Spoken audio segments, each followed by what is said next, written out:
এই জন্য তোমাদেরকে বলতে হবে এই শতাব্দী হবে ইসলাম বিজয়ের শতাব্দী ইনশাআল্লাহ। এই শতাব্দী হবে খেলাফত প্রতিষ্ঠার শতাব্দী। শতাব্দী হবে গণতন্ত্রের কবর রচনার শতাব্দী। এই শতাব্দীতে কুফফারদের নির্মিত সকল প্রাচীর ভেঙে দিয়ে এক আল্লাহর জমিনে এক খলিফার নেতৃত্বে এক শাশ্বত বিধান দিয়ে গোটা বিশ্ব পরিচালিত হবে ইনশাআল্লাহ। সাহস আছে তোমাদের? হযরত আব্দুল্লাহ ইবনে জুবাইর রাদিয়াল্লাহু তাআলা আনহু বলেন, যখন তিনি জিহাদের ময়দান থেকে পালিয়ে এসেছিলেন, মা বললেন যে বেটা পালিয়ে আসলে কেন? তিনি বলতেছে, মা জিহাদের ময়দান থেকে পালিয়ে আসলাম, শত্রুরা শুধু মারতেছেই না বরং কচুকাটা করতেছে, হাত পা কেটে ফেলতেছে, কান কাটতেছে। মা বললেন, বেটা আশাতু সাবুহাতুল মুসলা, একটা খাসি যখন জবাই হয়ে গেল, সেটা ভুনা হোক আর বিরানি হোক তিহারি হোক, এটা কি খাসির কোনো অনুধাবন হয়? তুমি আল্লাহর জন্য জীবন দেবে, তোমার মাটির দেহ মাটিতে পড়ে যাবে, চিরন্তন আত্মা আল্লাহর জান্নাতে চলে যাবে। সুবহানাল্লাহ। হযরত আব্দুল্লাহ বললেন, মা তাহলে তুমি আমাকে বিদায় দিয়ে দাও। মা ছেলেকে জড়িয়ে ধরল। আব্দুল্লাহ ইবনে জুবাইরকে জড়িয়ে ধরার পরে দেখে যে জামার নিচে শক্ত শক্ত কি জানি, বলেছে, বেটা তোমার জামার নিচেটা কি? ওই মা বর্ম পড়েছে। আস্তাগফিরুল্লাহ, একদিকে আল্লাহর জন্য জীবন দিচ্ছ, আবার বর্ম পড়েছ, খুলে ফেলো বর্ম। সুবহানাল্লাহ। আল্লাহর সিংহ দুই হাতে তরবারি নিয়ে ইন্না ফিল মাউতি রাহাতুন, আল্লাহর জন্য জান কুরবান করায় শান্তি, এই কথা বলে দাঁড়িয়ে গেলেন। আর জিহাদের ময়দানে অবতীর্ণ হয়ে সিংহ বিক্রমে লড়তে লাগলেন। শত্রুরা যারাই তার সামনে আসতেছিল কচুকাটা হয়ে যাচ্ছিল।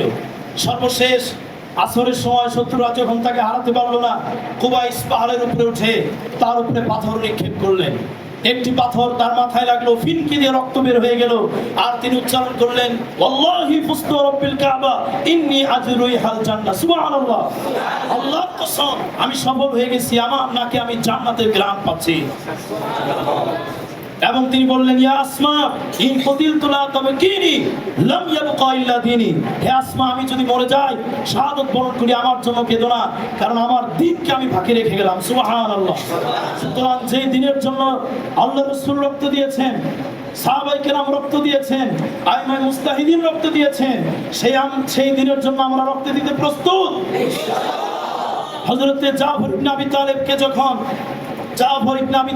শয়তান ধোঁকা দিচ্ছিল যে, জাফর তুমি 33 বছরের যুবক, ঘরে তোমার যুবতী স্ত্রী, তুমি জিহাদের ময়দানে গেলে তোমার বাল বাচ্চাদের কি অবস্থা হবে? তিনি সাথে সাথে মাথা ঝাঁকি দিয়ে বলতে লাগলেন, এখন ওই সব চিন্তা করার সময় নাই।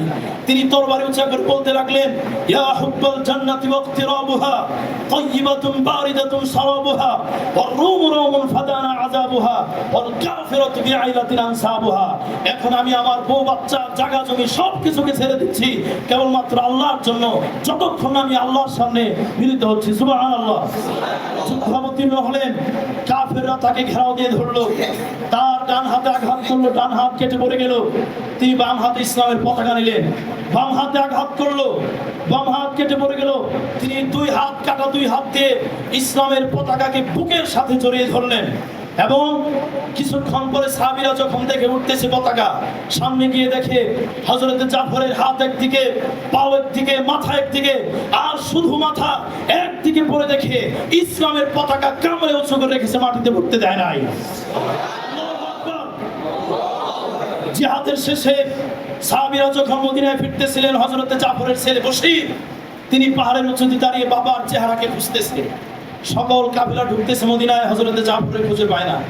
বাচ্চাটা দৌড় দিয়ে রাসূলের কাছে গেলেন, গিয়ে বলতেছেন, ইয়া রাসূলুল্লাহ মাদা ফুইলা আবি, আমার বাবার কি হয়েছে? আল্লাহ রাসূল আরদ আননি, তিনি আমার থেকে মুখ ফিরিয়ে নিলেন।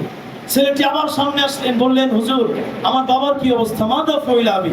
রাসূল তার থেকে মুখ ফিরিয়ে নিলেন।